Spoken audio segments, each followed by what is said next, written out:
I just poured a bucket of water into a dry dirt pit and somehow got an infinite water source. Then I casually tossed a few seeds onto this barren land and instantly got piles of food.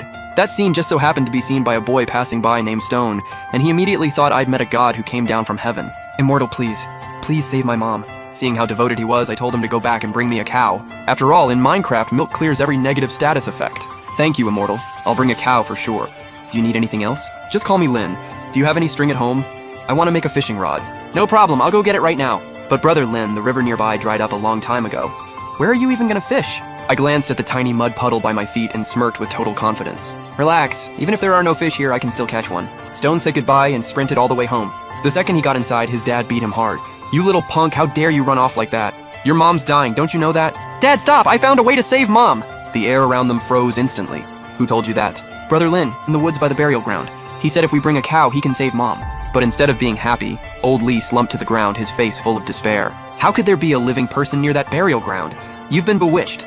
Stone's face turned red with panic. Brother Lynn is a good guy. He just told me to bring him some string. Old Lee wouldn't listen at all.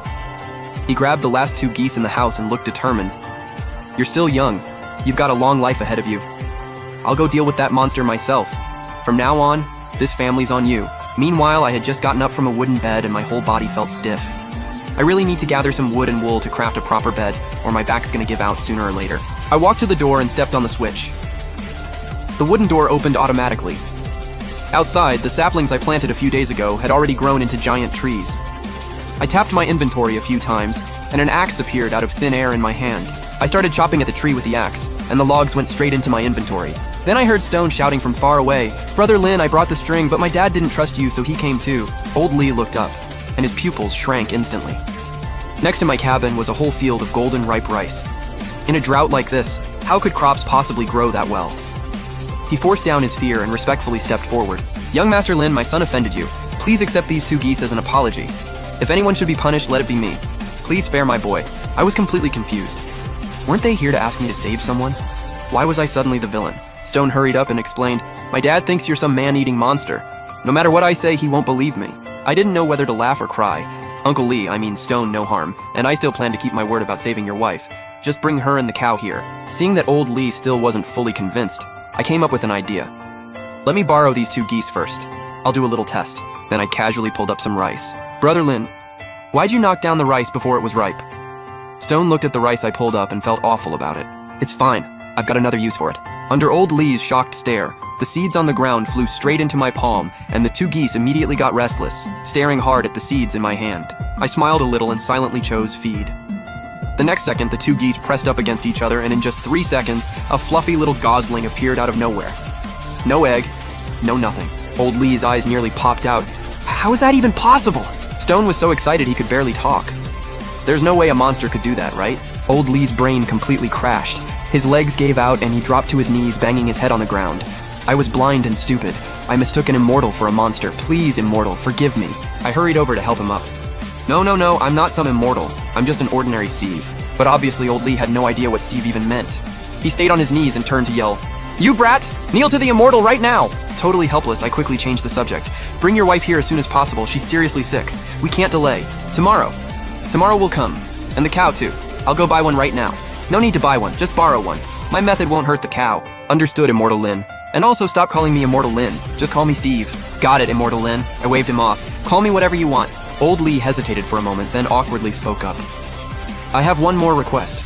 It can't be easy for you out here alone in the mountains. Is there any chance Stone could stay by your side and help out? Stone immediately knelt down. I'm willing to be your follower. I thought about it for a moment. With my system abilities, I never have to worry about food or drink. But this invisible wall keeps me trapped in the valley, so trading with the villagers is a pain. Helping out a poor family like theirs seemed fair enough. I smiled and waved my hand. No need for the master-servant thing. Stone can just follow me around and help run errands. Thank you so much, Immortal Lin. After old Lee left with Stone thanking me over and over, he finally relaxed. His wife could be saved, and his son now had an immortal backing him up.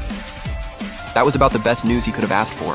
I put the string and sticks into the crafting table and instantly made a fishing rod. Then I casually cast it into the little mud puddle. Before long, the bobber moved. Got one. I reeled it in and it was a pufferfish. Sure enough, as long as there's water, you can fish. Maybe I could even pull an enchanted book. I kept casting over and over, having the time of my life. Meanwhile, old Lee went to borrow a cow from the village chief, Lee Wanshan. Li Wanshan stroked his beard and looked totally unimpressed. There's an immortal in the mountains and he still needs a cow? What is he, the cowherd or the supreme lord? Old Li begged him, Chief, yours is the only cow in the whole village. Please, just lend it to me for one day. If I have to, I'll trade my family's land for it. Li Wanshan sighed. It's not that I won't lend it. I'm just afraid you're getting scammed. Li Wanshan let out a long sigh, but in the end he gave in. Fine, you can borrow the cow, but I'm coming with you tomorrow to see this for myself. After old Li left, Li Wanshan's face darkened and he immediately called for his son. You heard that too, right? This has to be some scammer. Li Qianshan nodded, rolled up his sleeves and said angrily, I don't know where this lowlife came from, but he's got some nerve coming to Li Village to cheat people. The two of them made a plan and decided to capture the so-called fraud first thing the next morning. But late that same night, old Li's wife suddenly took a turn for the worse. Before dawn, someone started pounding on the door. Li Wanshan opened it and saw Stone standing there. Grandpa Chief, my mom's burning up and talking nonsense. Please bring the cow and come with me. We have to find Brother Lin. At a time like this and you still believe that fraud? I'm going to get a doctor. No, we don't need a doctor. We just need the cow. Brother Lin really can save my mom. Li Wanshan frowned. Your dad was already acting crazy, and now you're going along with it too. Stone was so anxious he was about to cry. With no other choice, Li Wanshan softened and led the cow into the woods with him. Brother Lin still wasn't asleep. He was fishing. Looking in that direction, Li Wanshan saw me sitting in front of a dry little mud pit with a fishing rod, even though there wasn't even a ripple of water in it. Half his heart sank on the spot. Knew it. Total scammer. Then something bizarre happened. With a splash, a fish nearly 2 feet long got yanked up. Then it turned into a streak of golden light and got pulled straight into my inventory. Li Wanshan's heart started pounding. He's a real immortal. Brother Lin, we brought the cow, please save my mom. I turned when I heard him and knew her condition had gotten worse. Hurry! Bring the cow over here. As I said that, I dumped out all the water in my bucket. Water that clean, and he just dumped it out like that? Li Wanshan stared at the crystal clear water, heartbroken.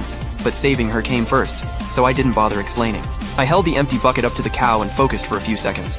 Instantly, white milk started pouring out and filled the bucket in no time. Li Wanshan froze on the spot, too stunned to say a word.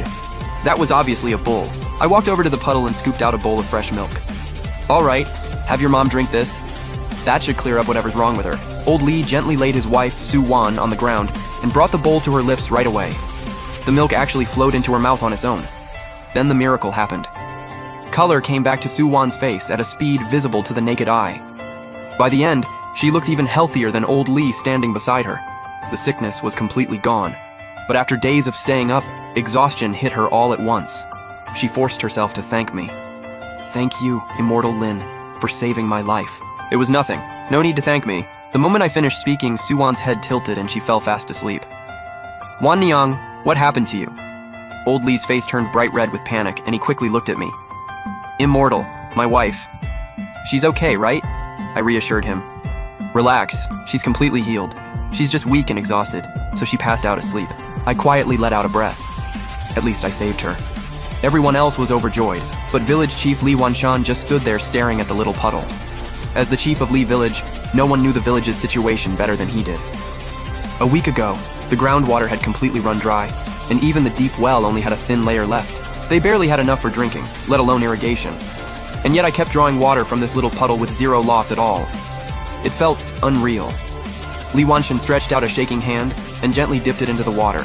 The cool touch wrapped around his rough, calloused fingers. He didn't hesitate. He cupped up a handful and drank it. The sweetness of spring water filled his mouth instantly.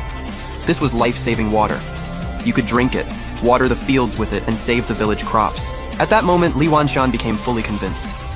The young man in front of him really was an immortal sent down to Earth. He just didn't know how to bring up what he wanted to ask. I smiled first and asked, "Sir, are you Stone's grandpa?" Just being addressed by me made Li Wanshan so excited his face turned red. Stammering, he said, No, sir. I'm the village chief of Li Village." As soon as Li Wanshan finished speaking, his knees bent again. Seriously, again with the kneeling? I sighed helplessly and hurried over to hold him up. "Sir, please get up. I'm really just an ordinary Steve." But Li Wanshan was still terrified. His whole body was shaking, especially his left leg, which was trembling way harder than the rest. Clearly he had some old lingering injury. Seeing that, I drew a few more bowls of milk and had everyone there drink some. "So, how do you feel?" "I feel lighter all over. My leg doesn't hurt anymore." Li Wanshan was especially overjoyed. He was already getting old. Every winter, the joint in his left leg hurt so badly he could barely walk, and even a little cold wind would make it ache. But now, there wasn't even the slightest discomfort left. He was so excited he actually jogged a couple steps. Thank you for the medicine, Immortal. Li Wanshan knew I didn't like people kneeling, so he only bowed respectfully. I waved it off. It's nothing, Chief, don't worry about it. But Li Wanshan lowered his head even more. After hesitating for a long time, he said, Immortal Lin, forgive my boldness, but I have one request. This is about the water, right? Honestly, I already noticed the villagers were short on water, and I was planning to help anyway. I just didn't expect the chief to bring it up first. That's right. This place hasn't had rain in 3 months. The fields are cracked dry and we're completely out of options. I wouldn't dare ask for immortal water. I only hope you can ask the Dragon King to send rain. That's actually what I was planning to do next. Come with me. I led the group toward Lee Village while thinking to myself, over the past few days, farming and fishing had earned me plenty of XP. I was level 8 now, and my movement range had expanded to the area near Lee Village. Finally, I stopped in front of the invisible wall. Alright, right here should work. Here should.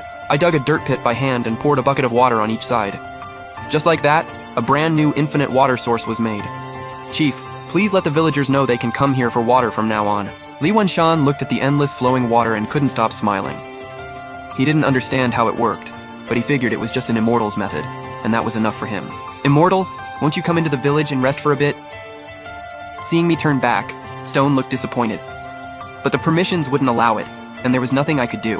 Li Wanshan carefully asked too, Immortal, are you facing some kind of difficulty?